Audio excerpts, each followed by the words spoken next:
All right. Hi, everyone. We very much appreciate that you've come out today in a moment where any action taken requires a little bit of extra initiative. So we're glad that you put that effort forth to take part in this event. Disentangling Disinformation is a series that's in the immediate sense born out of the current global moment, but it's notably also a reflection of societal shifts that have slowly been taking place over the course of decades and have made themselves more apparent over time. Disinformation is an unshakable reality of the times. We live in an era where the confines of understanding are not limited to a lack of information, but rather a bombardment of countering narratives. It can be daunting to sift through the barrage of messaging, leaving room for the simple yet harmful decision to ignore it all. There is countless information that shelters what's happening in the world. Thus, disinformation is costing us the ability to stay accurately informed. This series of teach-ins aims to provide tools to navigate the current landscape of media and make sense of what we see, what we don't see, and even what may be in conflict within us amidst a continuing practice of self-education. As the series continues into the winter and spring, we will engage with scholars and practitioners from a variety of disciplines. This week alone, we've had two wonderful speakers. You can check out the Program on Peace and Development's website to see the remainder of the series as we put it up after the winter recess. The series has come together as a combined effort from the Program on Peace and Development at Yale University, MADE, which stands for Mass Atrocities in the Digital Era, which is part of the Genocide Studies program at Yale, the Department of Social Justice Education at Ontario Institute for Studies in Education at the University of Toronto. And for today's talk, we also have the support of the Poynter Fellowship in Journalism. My name is Hira Jaffrey. I'm glad to meet you all and be a representative of our sponsoring organizations, and I'll pass it over to my colleague now. Thank you, Hira, thank you, Hira. I'm delighted that the Genocide Studies program in May can be a part of this series that you've been organizing. I think it's been tremendously enlightening and really just the thing that we need. Before we proceed, I just want to note that Indigenous peoples and nations, including the Mohegan, Mashantucket Pequot, Eastern Pequot, Shattuck, Golden Hill Pajusset, Neontic, Quinnipiac, and other Algonquin-speaking peoples have stewarded through the generations the lands and waterways of what's now the state of Connecticut. Yale University and the Genocide Studies program honor and respect that enduring relationship that exists between these peoples and this land. With that noted, let me turn it over to Megan to introduce our speaker. Thank you. Thank you. And welcome, Haley Willis. My name is Professor Megan Bowler. I work in the Department of Social Justice Education at the Ontario Institute for Studies in Education at the University of Toronto, and I'm delighted to introduce Haley. Haley Willis is a video journalist with the Visual Investigations team at the New York Times, which combines traditional reporting with digital and open source methods to break news and hold the powerful to account. Some of her recent work focused on police killings during traffic stops, civilian casualty assessments from the US air war in the Middle East, and Russian atrocities in Ukraine. These and other investigations have shared in a number of awards, including 3 Pulitzer Prizes, 3 George Polk Awards, and a News Emmy. Prior to joining the Times, Haley worked as a researcher with the Human Rights Center at Berkeley Law. Thank you, Haley. Thank you. Thank you all for that introduction. It's really great to be here. As was just mentioned, I'm an academic at heart. I worked for many years with the Human Rights Center, which is part of the law school at UC Berkeley. So it's great to be back in that context, and I'm really appreciative to be a part of this series. So I am going to talk for maybe about half an hour just about some of our work, the investigations we do, the visual investigations team, and then open the floor up to questions. So let me share my screen.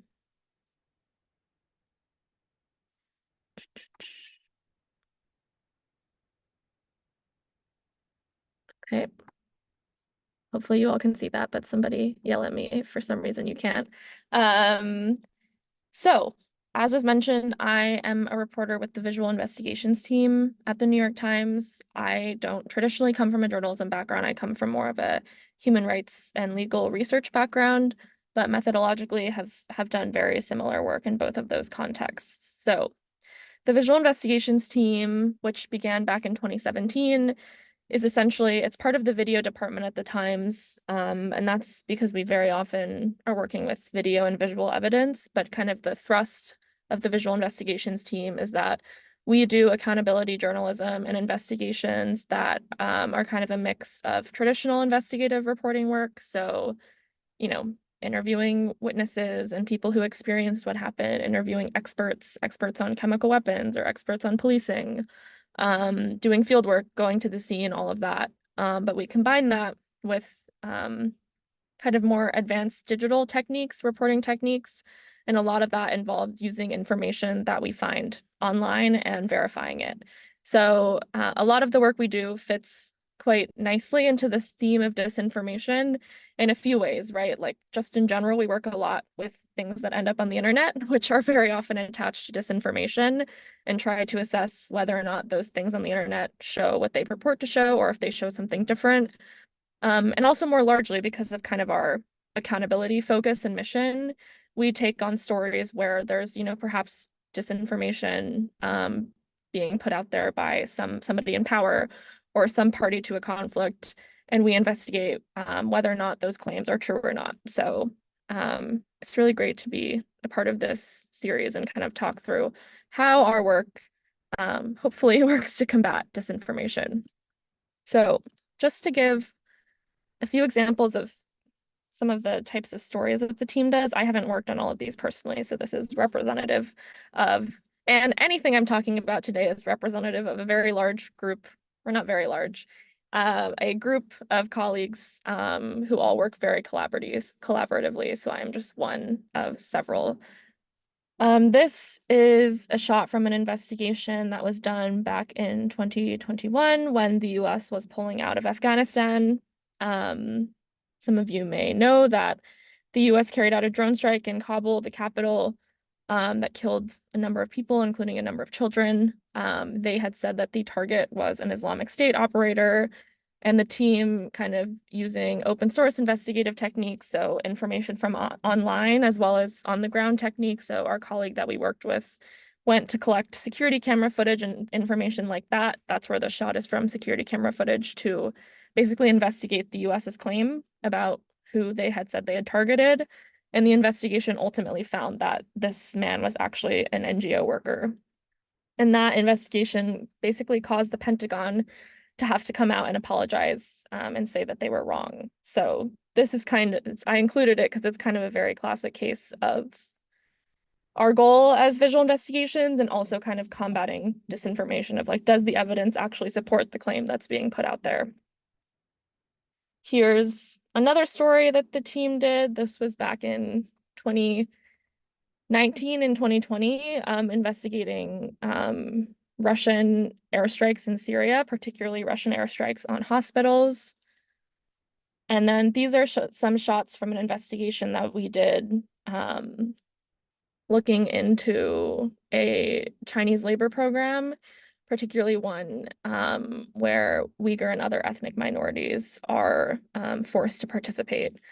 So this is kind of a good range of the types of stories we do for various reasons, right? Like testing official claims,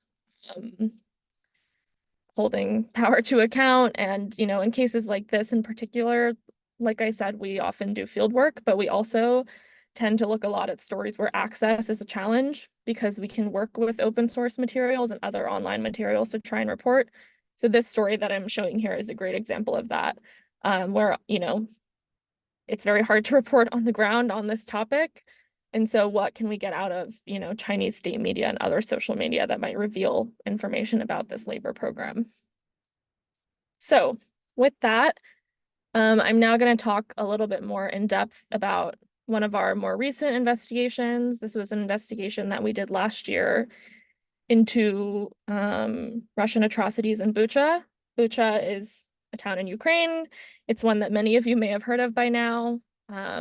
Basically, the context to what happened there, it's right outside the capital, Kiev, and it was occupied by Russian soldiers for about a month.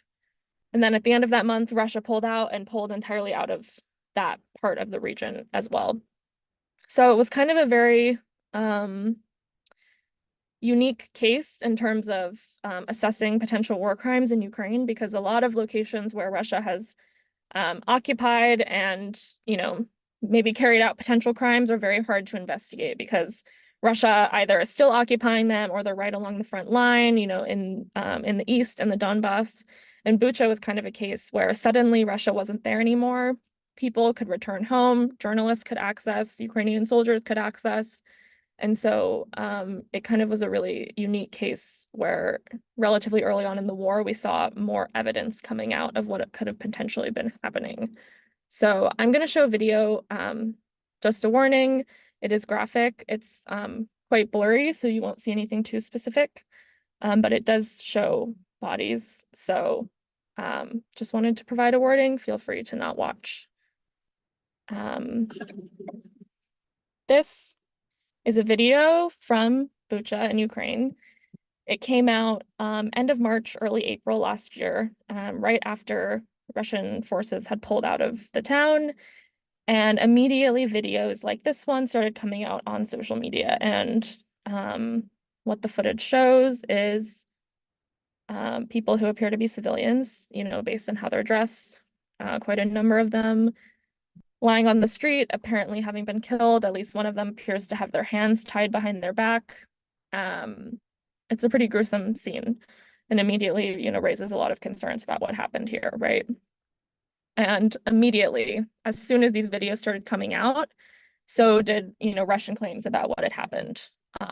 Claims that we suspected at the time may in fact be disinformation. So, the first claim they made is that these were crisis actors, people who were just pretending and laying on the street.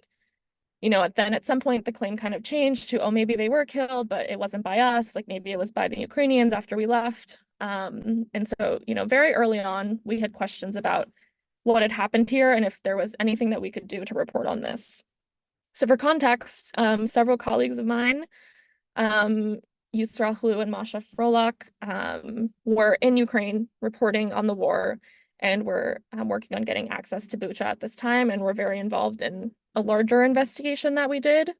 But in the first, day or two after this footage came out, we thought really hard about, before we can get access with the tools that our team uses, can we kind of test Russia's claims about what happened here and, maybe provide some clarity in an environment where there's a lot of claims being thrown around.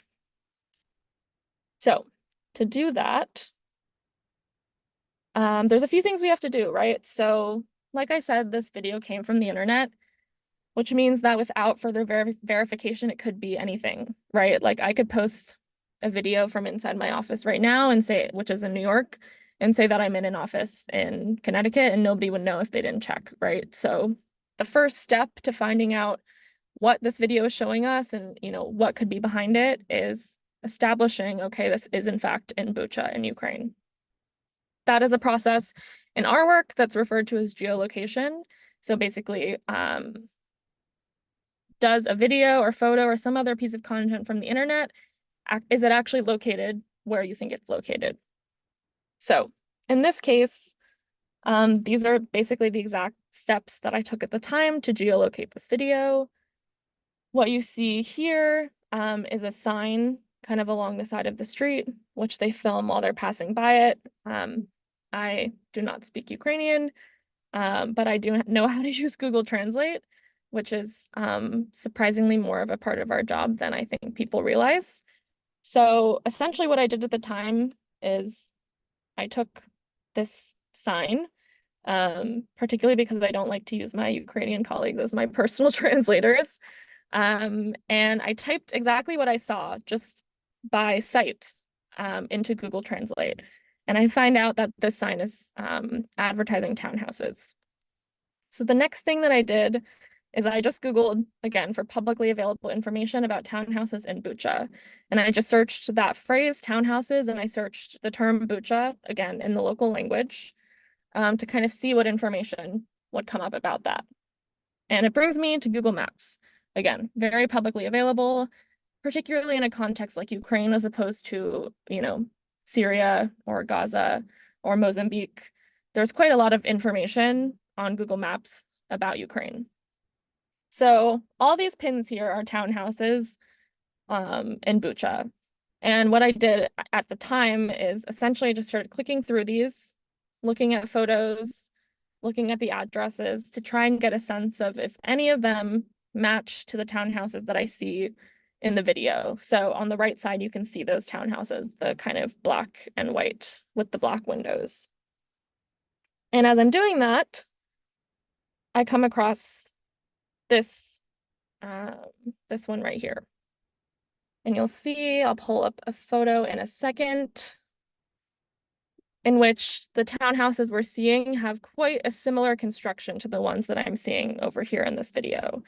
They have, kind of these large angled windows, a black roof. They also have this angled brick section on the front facade of the townhouse. So once I see this, I feel like this may be a pretty good possibility for where this video was filmed.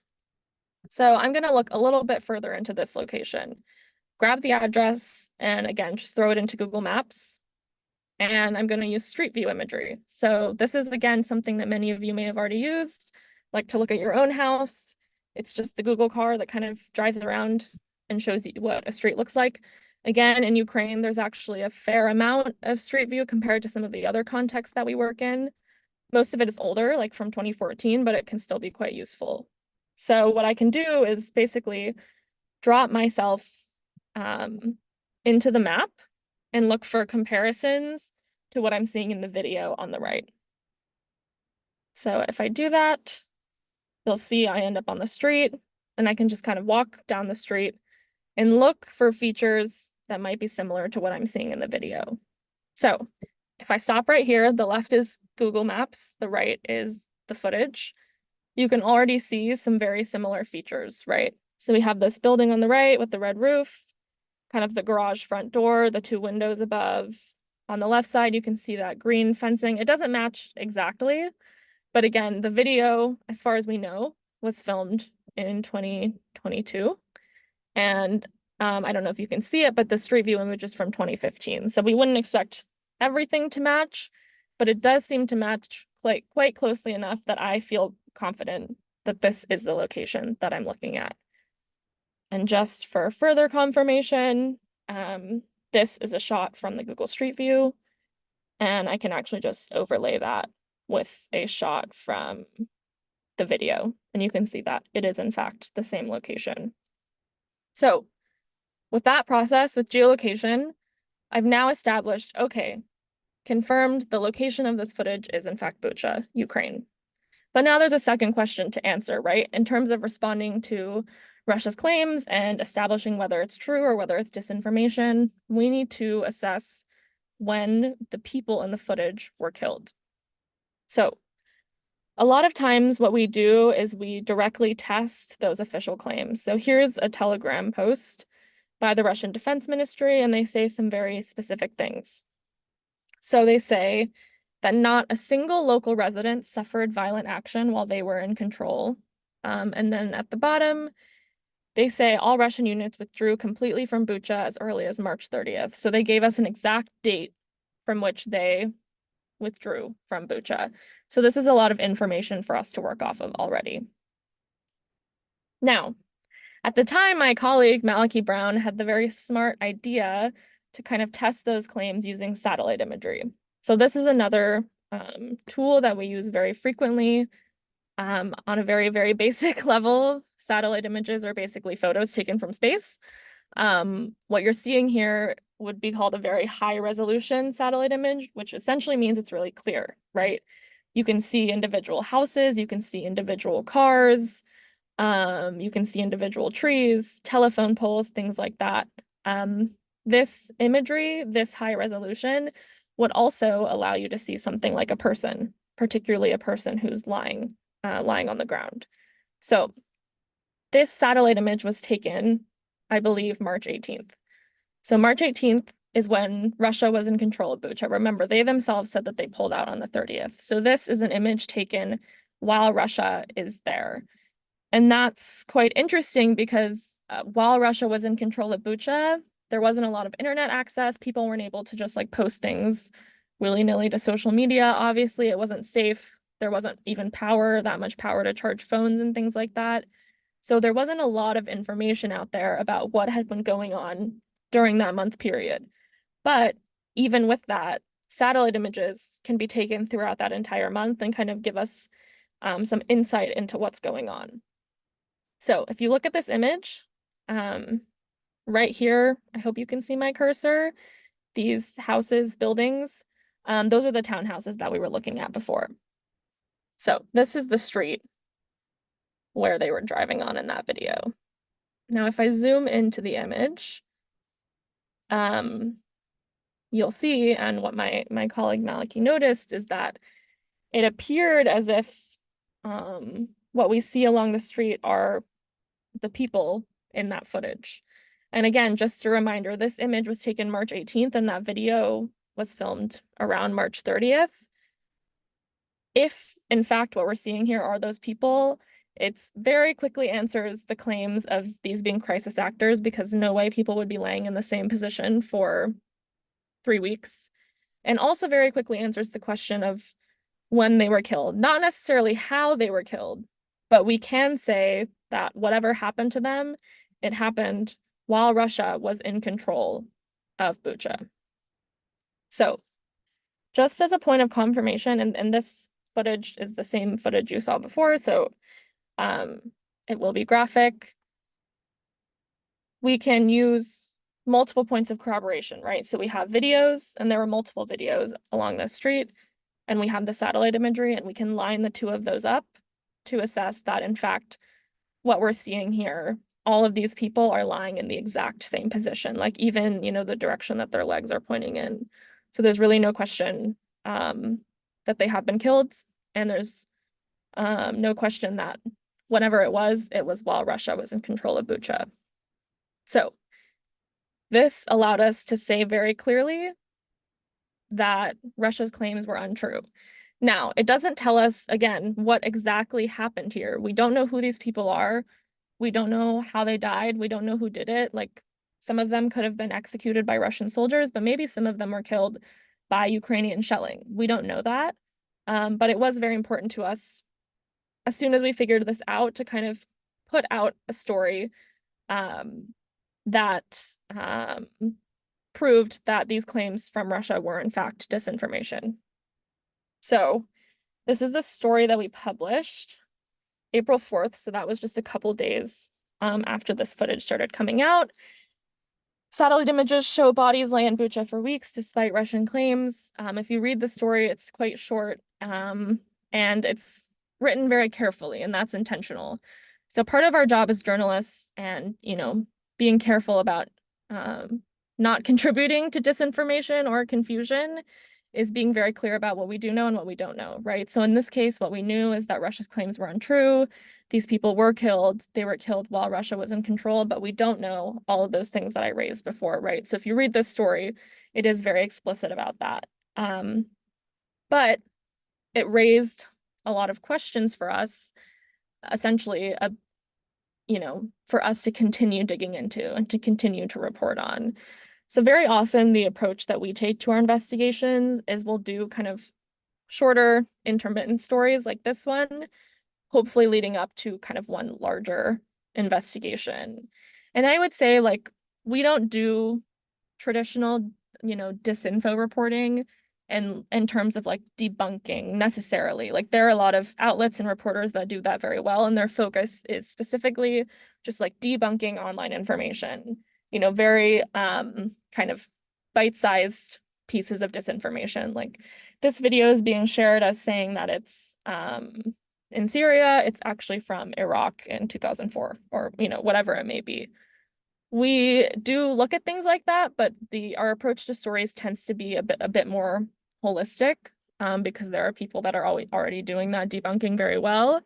So for us, as soon as we kind of answered this shorter question, it became really important to us to think about what are the larger claims here, and how can we prove what did or did not happen, right? So as part and parcel of that, we endeavored upon a 9-month investigation into what happened in Bucha in Ukraine.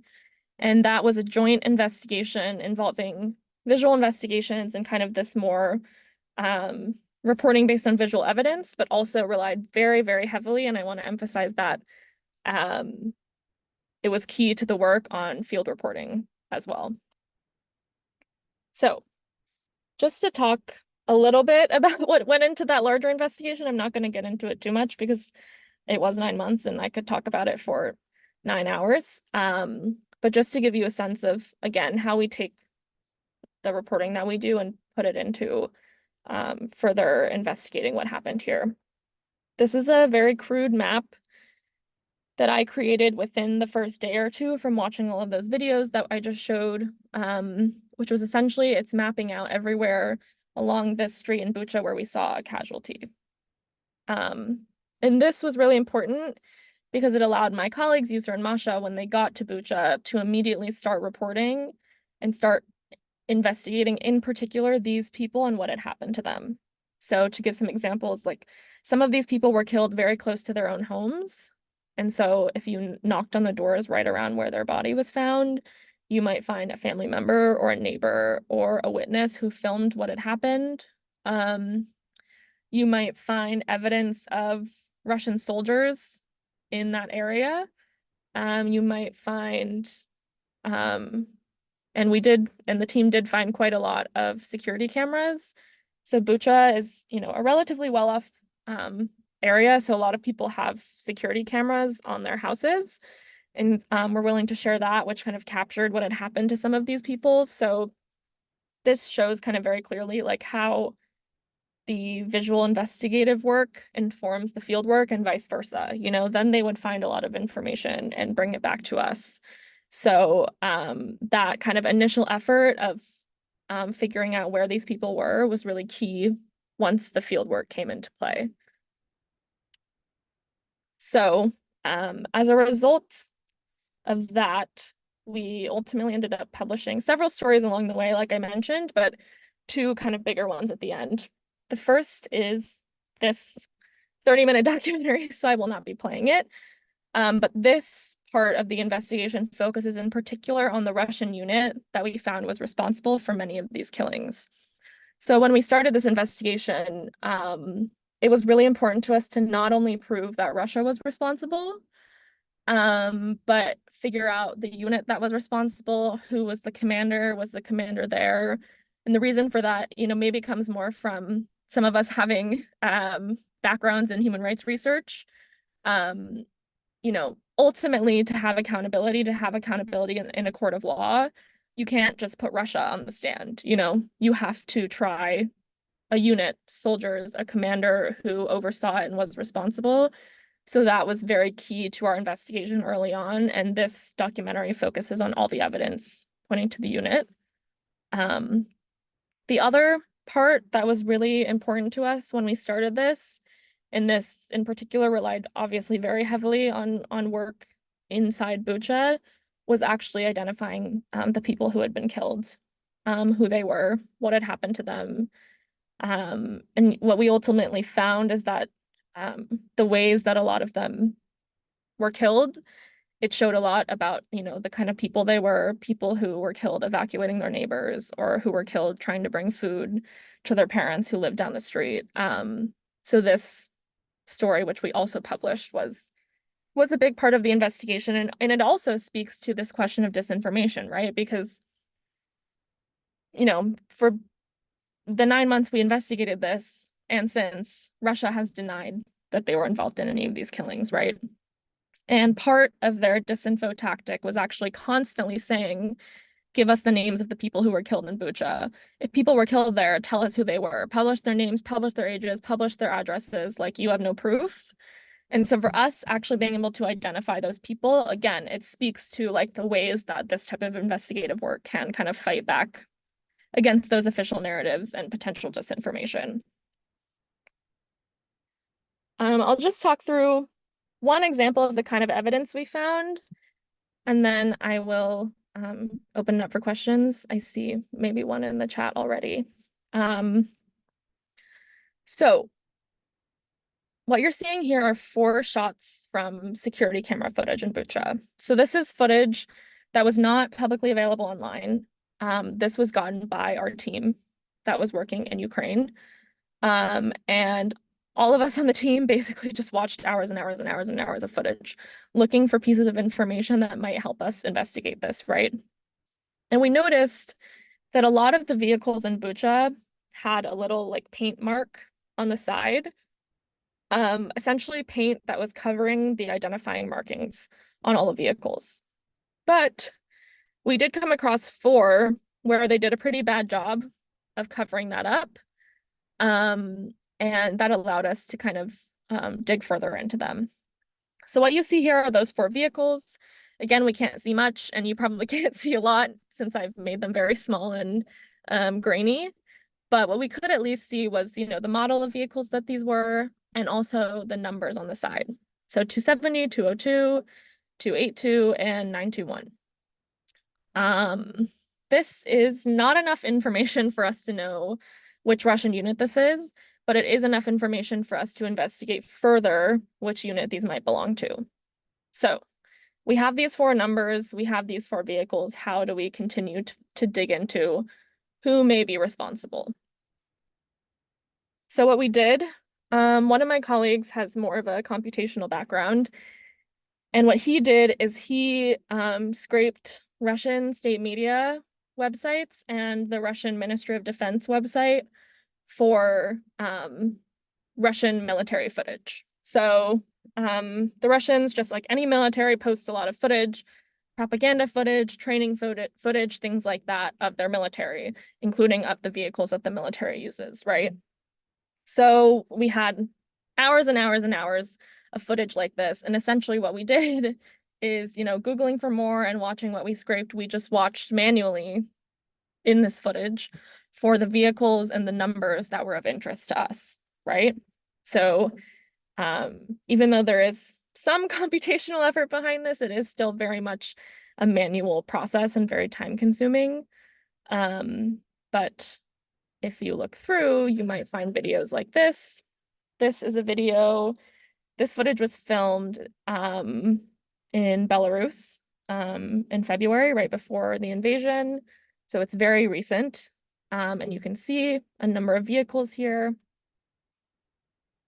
And you can also see some interesting information. So the reason that having those numbers on the side was not enough is because the Russian military numbers all of their vehicles and all their units. So there could be like a 270 vehicle, there could be like 40 of those. The information that you really need is a tactical marking next to the number. And so what you see here is you see 270, and then you see right next to it, I know it's small on my screen, but you see an upside down triangle, and you see the number 2 inside that upside down triangle. Now that is very valuable to us. And after talking to a lot of Russian military experts, what we found out is that that specific tactical symbol points to a unit. It points to a specific air assault regiment, which is the regiment that we ultimately ended up identifying. That is why it was so important to find this clearer footage of those vehicles, because when we saw the vehicles in the CCTV from Bucha, we didn't have enough information to see that very small tactical symbol. But by tracking the vehicles down, the same ones in other footage, we suddenly had that information and could make a connection between the two, right? So here's an example.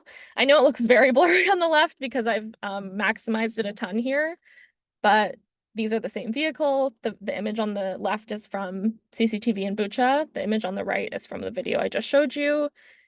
It's 270, you see the upside down triangle, and you can actually even see the pattern of the paint matches exactly. The kind of tan part of the camouflage comes on the right side and then underneath the number. Here's another example, 282. Again, in the Bucha one, there's just not enough information to make an assessment on the tactical symbol. On the right, it looks blurry here, but if you watch the original video, you can see the tactical symbol. And again, the pattern of the paint matches exactly.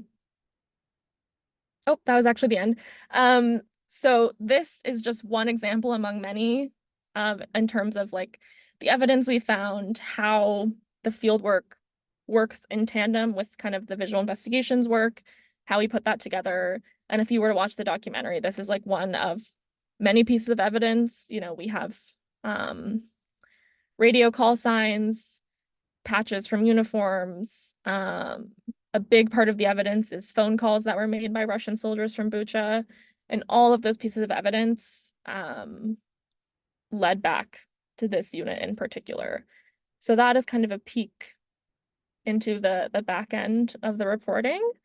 And now I will open it up for questions. I see some in the chat already.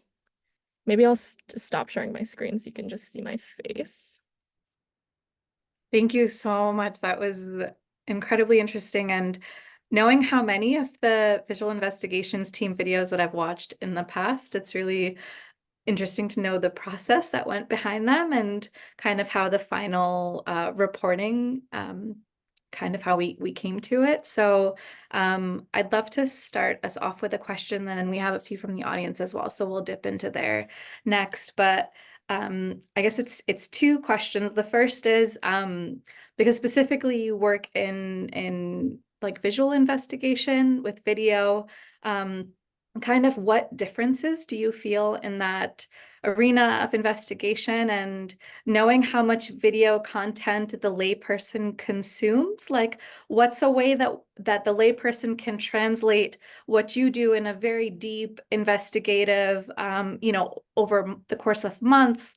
Like, what's the capability of a layperson when consuming video content to be able to do sort of maybe more like in-home style investigations of their own? That's a great question. Yeah, so that's kind of a two-parter. So the first part on just like investigations that rely heavily on visuals and visual content, and kind of how that differs. I mean, there's a few ways. I think just like any form of investigation, the way to think about it is that like every type of investigation has its limits, right? Like there are types of issues that make more sense for the reporting that we do, and there are types that don't make a lot of sense. So for us, obviously anything where there's a lot of visual content is great. So like kind of a classic VI example would be like what happened at the Capitol on January 6th, right? Like thousands and thousands of videos from every single angle of what happened. That doesn't necessarily mean we have to have that. We also work with other types of open source information, openly available information. So we've done a lot of stories, for example, that rely on maritime tracking data or flight tracking data. So like data where planes and ships are moving. Satellite imagery is another example. So it really requires cases where you have just some type of open source information, right? But that does have limitations. So for example, I kind of got my start doing a lot of reporting on airstrikes, particularly in Syria. Airstrikes are generally, I think, a strong case for this type of reporting because they're very visual. They're the kind of incident where like as soon as it starts happening, somebody takes out their phone and films it. There's a lot of visual kind of aftermath, things like that. I would say, you know, on the opposite side of that, there are other parts of conflict and human rights abuses that are not so readily filmed. I'm not saying that means it's impossible for us to do, but like a good example of that would be sexual violence, right? That is a particularly challenging issue to cover from this lens because it's not as likely to be filmed and caught on camera, right? You know, there's also contexts where even with airstrikes, like for many, many years, I have been trying to do investigations looking into US airstrikes in Somalia, and it is significantly more challenging than in other contexts because of lack of internet penetration, just lack of cell phone access, much poorer satellite imagery, way less visuals. So those are like some of the considerations that go into it. On the second part of your question about how the layperson can participate in this type of work, something that I recommend everyone do, like just as media consumers and like trying to be ethical consumers of media and trying to not inadvertently contribute to misinformation. Like, I actually think like disinfo exists, right? Like in terms of Bucha and what Russia was saying, that was clear disinfo. But I think a lot more of the false information that I see online is often unintentional. It's people who share things thinking it's one thing and they feel emotional about it, they feel strongly about it, and so they just immediately retweet it or put it on their Instagram without a second thought, and there's no like malice behind that. But unfortunately, like the internet gets stuff wrong all the time, right? And so I didn't really talk about it in this investigation, but one of the kind of baseline tools out there is called reverse image search. You can just type in Google reverse image search and you'll find it. And it basically is like a search engine, but for visuals. And so it will look to see if a visual already exists on the internet. So if you see a photo that somebody says shows the aftermath of an airstrike in Gaza, which is a lot of what we're all seeing right now, right? The first thing you as like a normal media consumer can do before you share that is just check, has that video been, or has that photo been posted online before? Maybe that photo is actually from Syria in 2012. And again, this happens a lot and it's not necessarily intentional. You know, with Ukraine, we saw it a lot just because, you know, there were things being shared now that were from 2014, right? And so that is a great first step, reverse image search of just like very baseline. You can find out with 2 clicks if this has already been shared and is maybe not related at all to the context that you're looking at.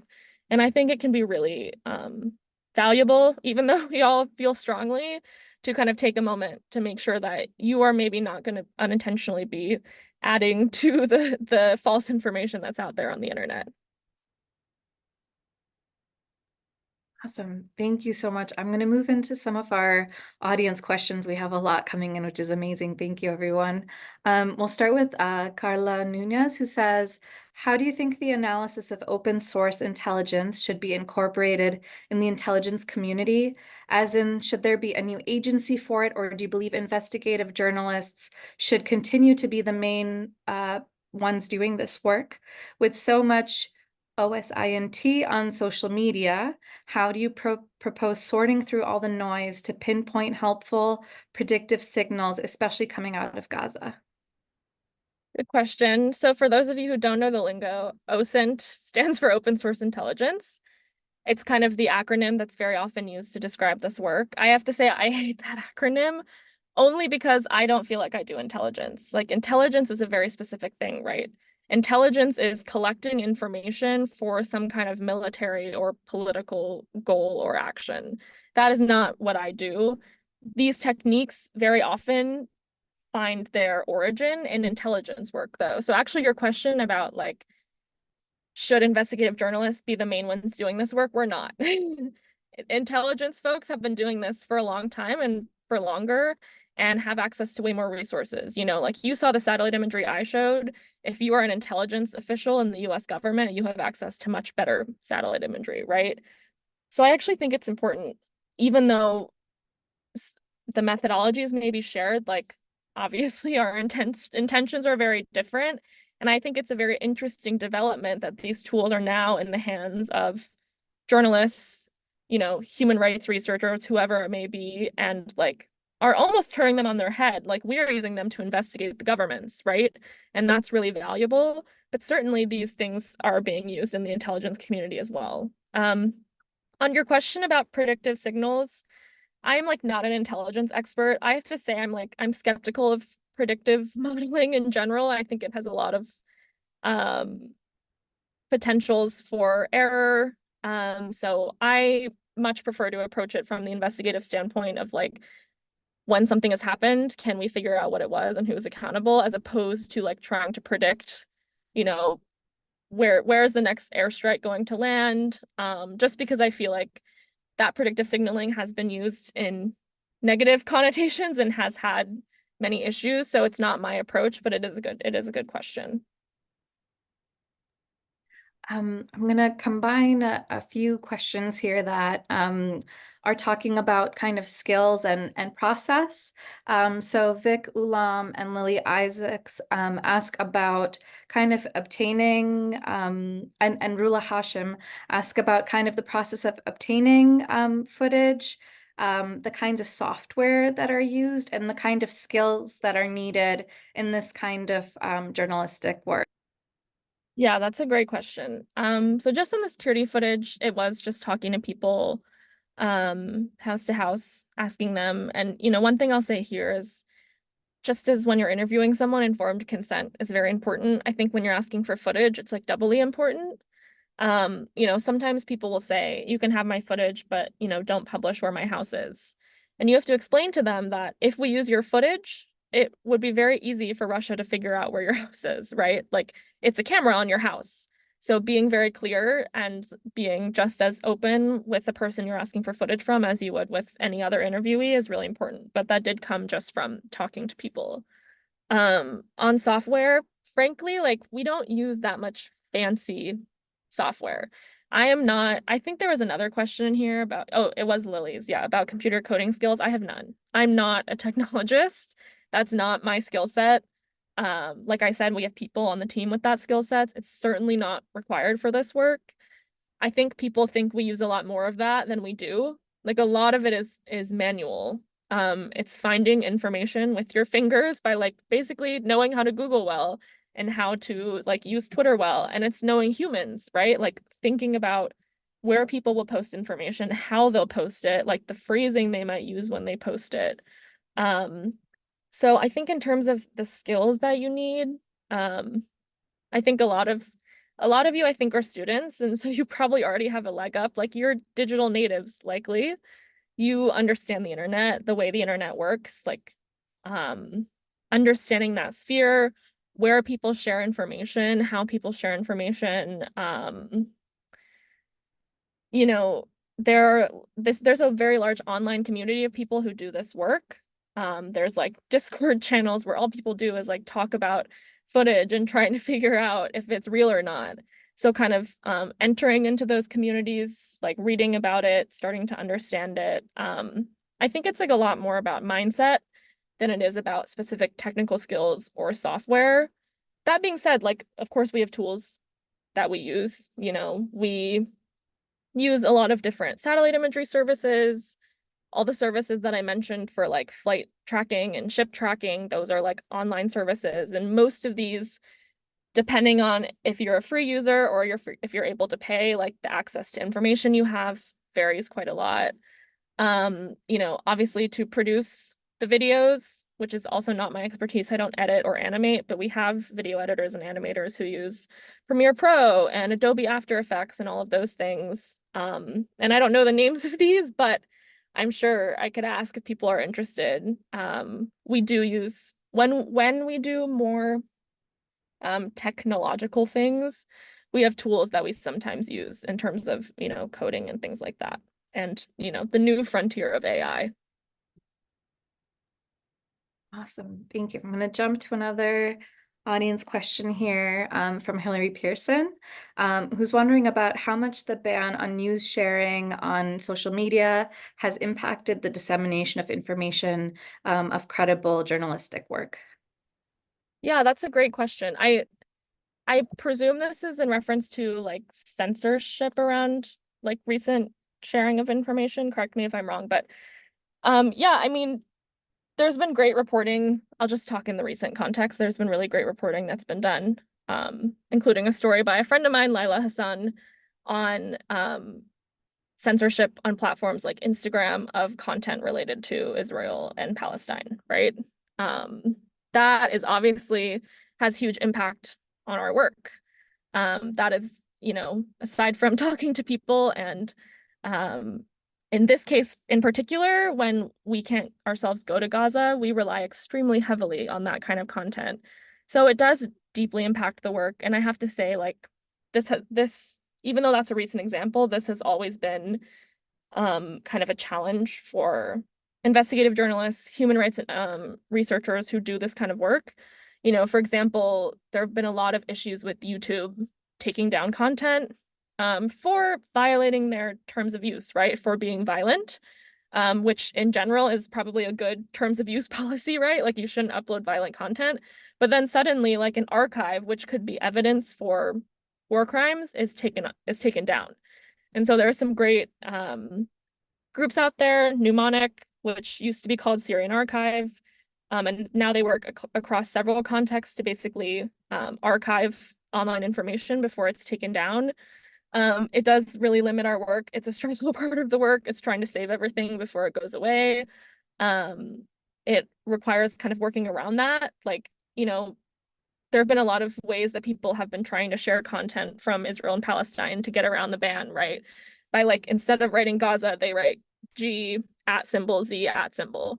That means me as a researcher trying to find content, I should be using that as a search term too, right? So it's like a lot of circular thinking. But it's, you know, it's something that, you know, we're constantly, you know, benefiting from online platforms, obviously, but also, you know, running against, you know, their various terms of use and things like that.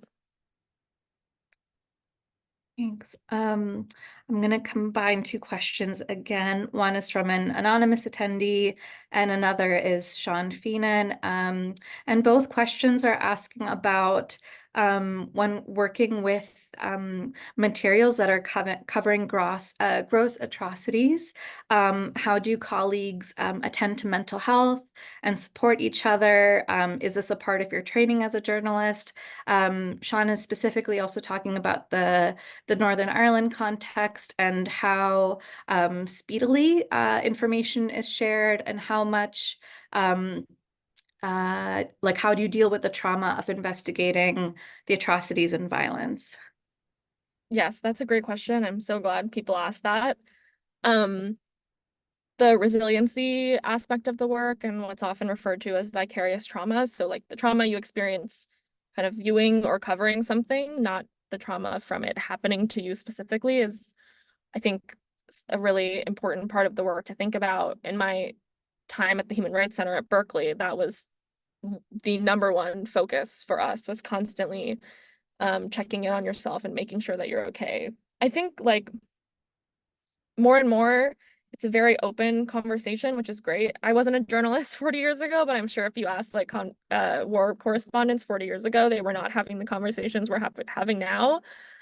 So it is like really great to see. I think a lot of it comes down to having very open communication. So very open communication with your colleagues. We all work so closely together on this team. Sometimes you notice before someone else does if they're being affected, right? Like, oh, like, you know, if someone doesn't seem to be sleeping well, if their, you know, personality is changing, kind of looking out for each other, having very open ability. Like, I know for a fact that if I went to any of my editors today and said, like, I desperately need a break, they would say, okay, great, no questions asked. And again, that's very different than I think journalism previously, and is really valuable. I think there's like technique things you can do in your work to watch out for yourself, like knowing what affects you. I work with a lot of people who have kids and say, I can't do anything related to content with children. And knowing that, having your boundaries,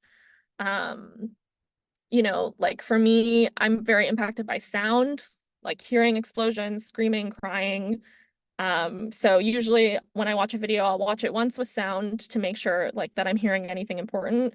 And then after that, I'll just turn the sound off. So, or, you know, if you're trying to locate a video like the one I showed you, where there's bodies in the imagery, I've literally sometimes put like post-it notes on my screen to cover the part that I don't need to be looking at over and over and over again, right? So those are small things. I think on a larger scale, and like maybe most importantly, like it's kind of again a mindset shift. Like I think a lot of people who do this work or similar work carry a lot of guilt for feeling affected, because why do I have any right to feel bad if it's not happening to me? And I think it's super important to recognize your privilege and your position, right? Like I am not in Gaza right now. It is not me or my family being bombed.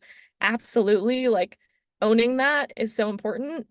But I also think being able to do this well and sustainably means that you need to think about like taking care of yourself, not as being selfish, but as being a practice in sustainability. Because if you burn out in a year, you're not helping anyone.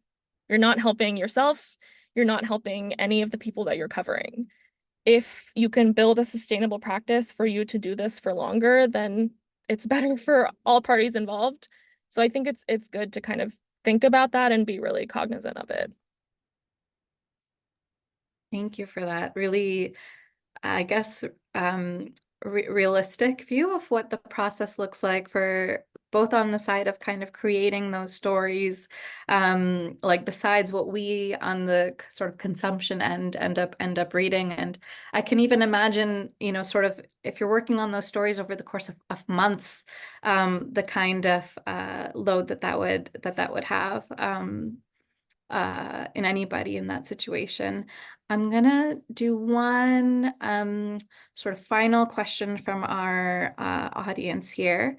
And honestly, a few people kind of ask about this, which is a little bit about kind of how you came to where you are.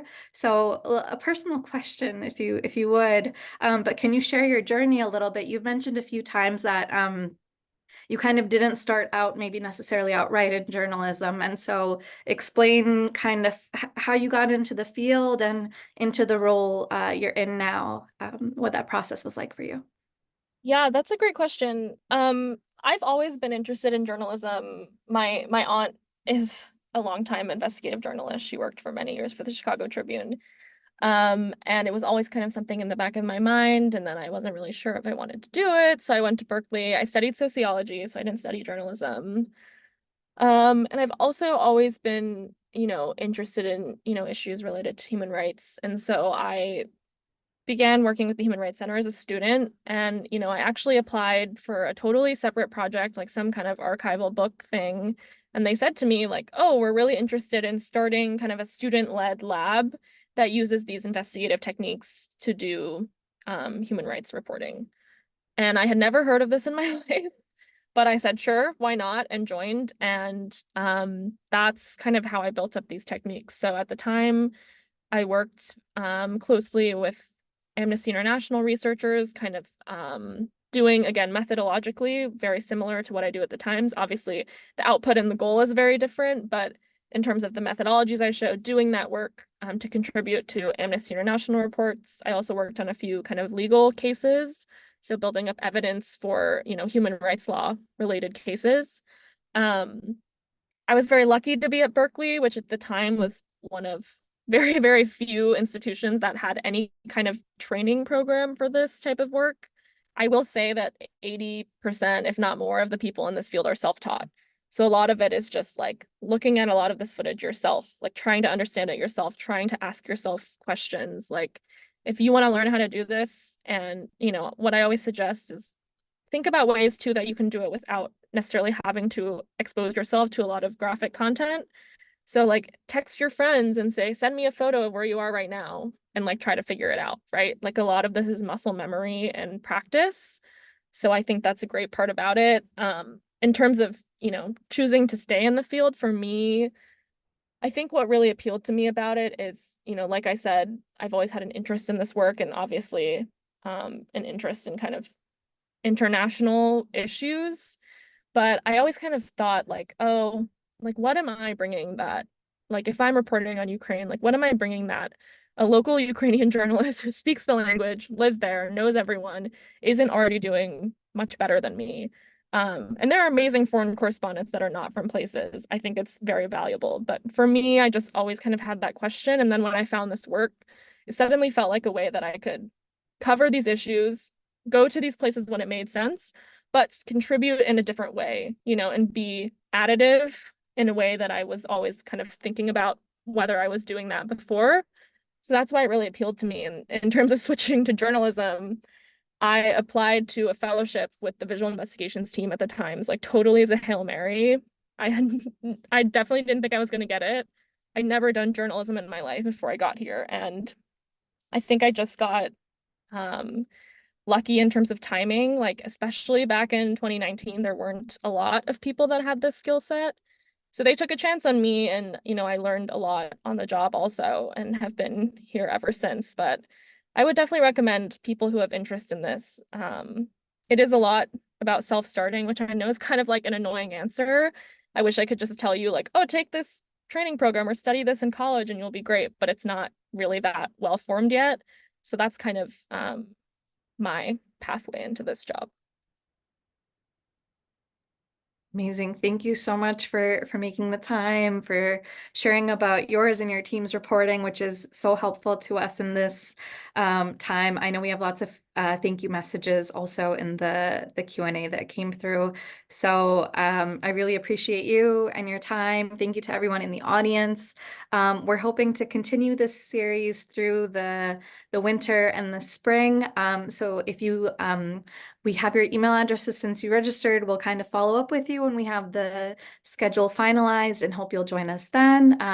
If in the meantime you have any questions, you can email us at ppd@yale.edu and we'll happily answer any questions that you have. Again, thank you, Haley. Thank you, everyone. I hope you have a restful week and winter recess for everybody who gets to enjoy one. And we'll see you around soon. Thank you so much, Haley. Thank you. Thank you all for having me. Stay in Thank you. touch.